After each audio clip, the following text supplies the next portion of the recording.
Side से कर ले, साइड से यार तू चल। क्या मामला क्या हुआ है?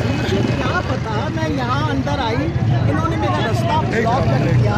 पुलिस की गाड़ी ने रास्ता ब्लॉक करके वो एक लेडी पुलिस और ये सारे उतर आए।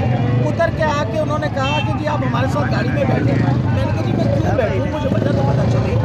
कोई वारंट है आपके पास? उनके पास कोई वारंट नहीं है, किसी किस्म की कोई बात नहीं थी। और वो इंसिस्ट करे थे कि मैं अपनी गाड़ी में बैठूँ। मैंने गाड़ी अंदर से ब्लॉक कर दी और मैंने कहा मैं नहीं निकलूंगी।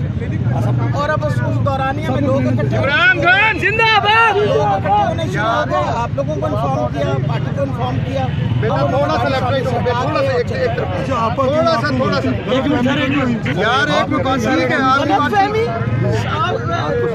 अपना वो है ना यार वो जो फोटोग्राफर है उसके पास सारी फुटेज है। मैम जी मैं जा रही हूँ